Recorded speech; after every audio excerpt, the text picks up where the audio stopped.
Hi students, this is Miss Tomorrow, and today we're going to talk about identities and inverses for multiplication of square matrices. So in our example, this is a 3 by 3 identity matrix. They have to be square, and if you look at the bottom, it says the identity matrix is square with a 1s on the main diagonal, and then there's going to be zeros everywhere else. So here's an example of a 2 by 2 square matrix. Again, there's 1s on the main diagonal, and then there's zeros everywhere else. Now, why is this important? If you multiply a square matrix by an identity matrix in either order, it leaves the original matrix unchanged. So you're back to the original matrix. So in our example, here's my matrices. If I multiply by the identity, I get the same thing back. And again, the order doesn't matter when you're multiplying with square matrices and the identities. So that means the product of two square matrices is the identity matrix. So if I multiply them and I get an identity, that means they are inverses of each other. And if you think back to function notation, M, this is my matrix. The inverse is M with a little -1. So again, that means inverse. So here's an example. Here's a matrix. Here's another one. I multiplied them. I got the identity. So in other words, if we put the little -1, that means the inverse of this is this. They're inverses of each other. So in my example, I want to show that these two are inverses of each other. So just going to rewrite this. So I have 2, 1, 3, 2. Then I'm going to write B up here, and I'm going to multiply them. And when I multiply them, I'm going to get a 2 by 2. Okay, and I should get a 1, 0, 0, 1. So I got 2 times 2 is 4, plus 3 times -1 is 1.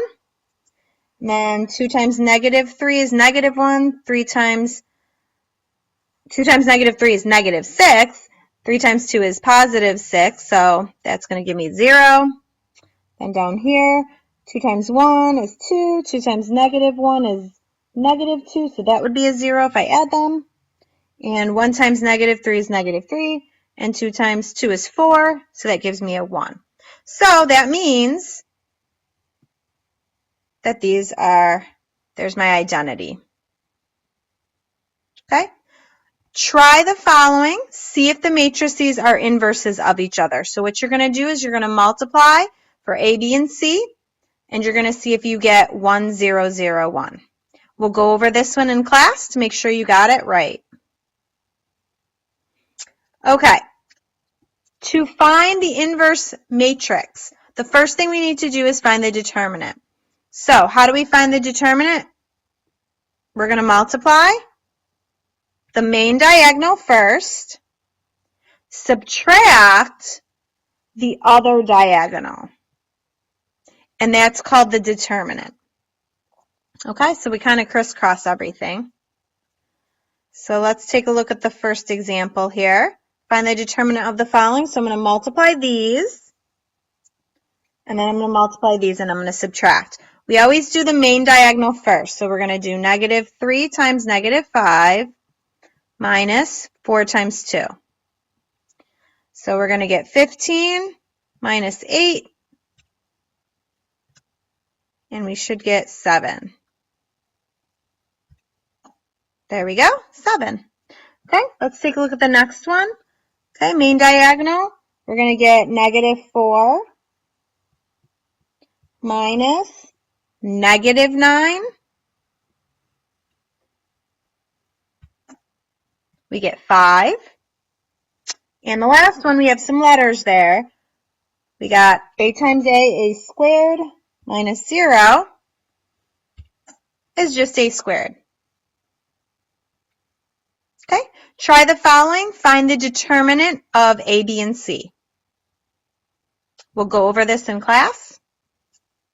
Okay, so why do we have to find the determinant? Because that's how we find the inverse. So to find the inverse, it's 1 over the determinant, and then on the main diagonal we switch.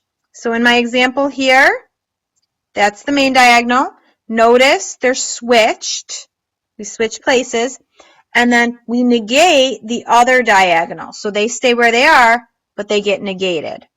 And then we multiply everything by 1 times the determinant. Find the inverse of each matrix or explain why there's no inverse. So the first thing we're going to do is find the determinant.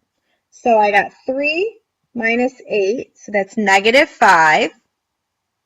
So I'm going to do 1 over negative 5.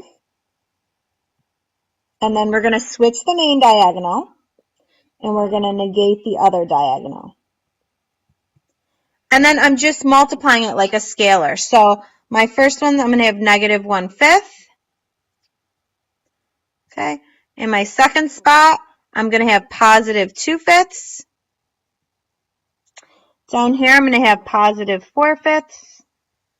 And the last spot, I'm going to have negative 3/5. Okay.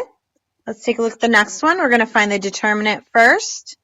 So I'm going to have 0 minus a negative 4, which is going to be positive 4. So I'm going to have 1 over 4. We're going to switch and negate. So 8 and 0 switch. Negative 1, positive 4. So if I distribute my 1/4, I'm going to get 2. Negative 1/4, 1, and 0. So that will be the inverse. Okay, try number 3 and number 4. We will go over this in class. And the last thing we're going to do is solving a matrix equation. So we learned this. We learned how to find the inverse so we can actually solve equations. First step, we need to find the inverse of the original matrix. Now, the goal is to get x alone. So I'm trying to get rid of this matrix. So in order to get rid of that matrix, I have to find the inverse of it. So in order to find the inverse, we're going to do determinant first. So we're going to have negative 6 minus negative 5, which is going to be negative 1. So 1 over the determinant is just going to be 1 over negative 1, which is just negative 1. So I'm going to multiply. I'm going to switch and negate. So I'm going to switch the main and negate the other diagonal. So I'm going to multiply by negative 1. So this is for the inverse. I'm going to label it. I have negative 3, negative 5, 1, and 2. So that's what the inverse is. Now, if I multiply both sides by the inverse, the left side is going to be identity, and it's going to cancel out. So the left side, I will only have x. On the right side, if we look at step 2, whatever you do to one side, you do the other. So I'm going to multiply them, but we have to multiply the inverse first. Part of the reason, if you look at my example, is my inverse is 2 by 2, and the one I'm multiplying by is 2 by 1.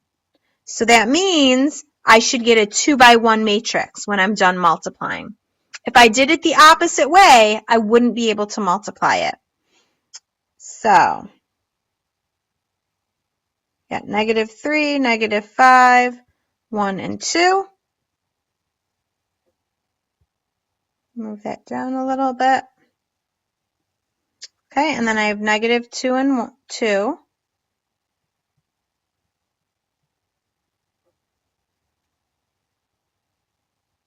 So I should have a 2 by 1 as my answer. Okay. All right, so we're going to multiply. So I have negative 3 times negative 2 is 6.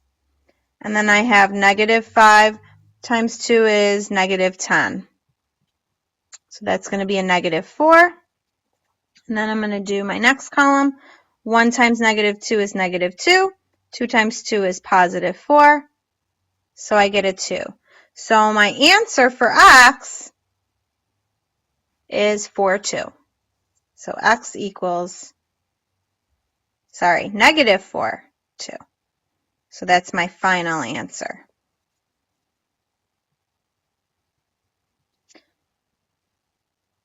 Okay, I'm going to do one more with you. So let's take a look at the first equation here. I'm going to find the determinant. So I'm going to have negative 15 minus negative 16, which is going to be positive 1. The determinant of 1, or the inverse, when I do 1 over the determinant, is just 1. So all I'm going to be doing is switching and negating. So switch, negate. So this is the inverse. Okay, so my inverse is going to stay the same. It's negative 5, 4, negative 4, 3. Remember, we're going to multiply the inverse first. So I have the inverse, negative 5, negative 4, 4 and 3. 0, 0, negative 22, negative 28. All right.